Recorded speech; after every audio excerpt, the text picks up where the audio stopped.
What's going on, guys? This is your boy John, a Liquid Dinner, coming back with another video. And it looked like Alyssa Thomas will be getting fined for doing this in Indianapolis. Guys, for this one here, we got to go all the way up to Indy. Let's get it. Let's go.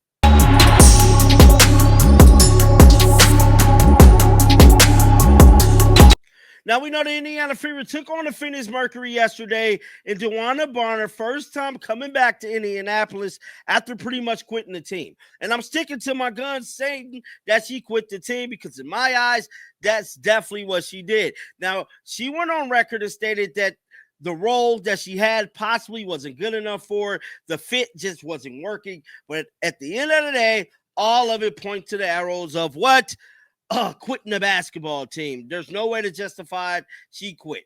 Now, with all that being said, they made a big deal about her getting booed. Now, Sophie Cunningham was getting booed the whole time. She was in New York. Ain't nobody say nothing about Sophie getting booed. Caught on camera actually encouraging the boos. Take a look at this. Look, listen. I'm living in that. Now, y'all see Caitlin Clark standing right there like, come on, keep on booing. Keep on booing. Doing a good old Hulk Hogan, you dig? Doing a good old, we need to hear some more of that. Well, nobody crying about it. This caption said it's a fever or not soft. We embrace the smoke. And if they boo us, here is how we handled it.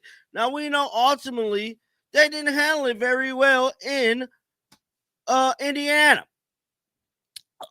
We seen Alyssa Thomas jawing at it with fans, kind of, making a complete fool of herself, and now she's finna be getting fined because she refused to speak to the media. Now, I believe Angel Reese did this last year too. After this Indiana Fever game, she had refused to talk to the media for whatever reason. But it seemed like this is what they do in this league. Like when things don't go their way, they just refuse to talk to the media, which is so freaking weird to me. So this was released today, and it stated Alyssa Thomas provoked last night that she's the lamest of lames. All that is talking, and then ducks the media presser. That's exactly what she did. Media availability rule broken last night by the Mercury. 2025 WNBA season media access policy state no later than 10 minutes following the game, each head coach and two players, leading scorer and key contributor per team, will be available in the separate press conference rooms for in-person Zoom media. Alyssa Thomas and the Mercury will likely be fined because they chose to break the rule. Now, this came out last night. Well, I believe early this morning about them breaking the rule. Now, this is interesting here, man, because you would think she had so much negative energy towards the fans that she would have wanted to answer these questions from the media. But at the end of the day, man, that's a lot how these women be, dog. That's a lot how they be. Now, moving on to another story, Sophie Cunningham podcast is still making headlines. She just retweeted this moments ago. Let's listen to this. And it literally pisses me off when people are like, she's not the face of the league. Who would be? What? Sabrina? No. No, there's really good, well-known people in our league.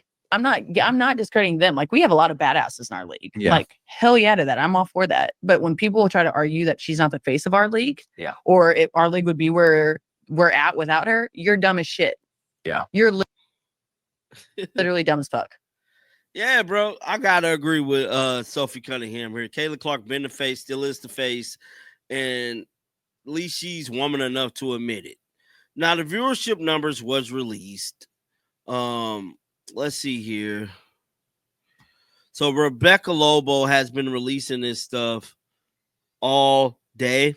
You say last night presentation of 2024 WNBA Finals rematch, the Liberty and the Lynx was the third most watched non-Indiana Fever game this season.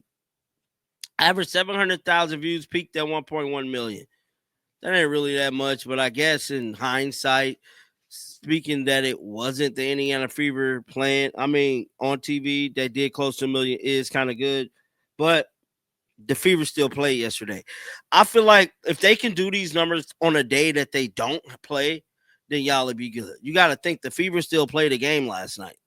So I don't know. But it's okay to acknowledge that the Fever are in a class of their own when it comes to TV rating. Duh. Great news. WNBA viewership is up 21%. The full 2024 season rundown, FYI. Total WNBA, 794,000 viewers, up 21% in 56 games. The Fever are at 1.26 million, up 7% in 19 games. So as y'all can see, the viewership really is up. But so right now, man, this right here is looking spooky for Alyssa Thomas. I just cannot lie. Just the type of energy, the representation they're supposed to be when it comes to being leaders and professional athletes, and no matter what, guys, no matter what happens to me, like somebody can say something to me, and like I just had a situation the other day where like it went south with me on Twitter, but that don't mean I'm not finna do my job and make content or speak to the fans or make videos or just run from that set genre. No, you got to still do your obligations to the people. This is what you signed up for. So when you sign up for this stuff, you got to take it on head on. Now, nobody, you know what I'm saying? You signed up for this. I don't know, man, but it's just eerie with the way things go down with this league, man. Like, because you don't see this anywhere else. You don't see these type of problems or these type of issues go on with any other professional sports. I believe when Marshawn Lynch did it, like Marshawn Lynch literally sat in an interview and stated, "I'm only here so I won't get fined." Like she could have just sat there and did that, but I guess they too chicken shit and they're not going to do it, man. But it is what it is, dog. Get down in the comment section. Let me know y'all thoughts about this, man. Keep them bells on because I will be back with another video. And like always, man, until next time, shake the haters off. I'm out of here, baby. Peace out. And how we need to be to make a playoff run. It's Clark splashing home a three. I mean, anytime you get to be a part of the first WNBA team in Indiana, and the first WNBA championship for the Fever, and now an opportunity for the first Commissioner's Cup. Boston is wide open and splashes by Mitchell Haynes, plays it in, and a foul. Atkins defending, flips the pass back to Howard, launches a three. Oh, the connection to Howard. Splashes the triple. Cunningham on the drive, gets to the rim. In the baseline, kick back out. Dantas is wide open and connects.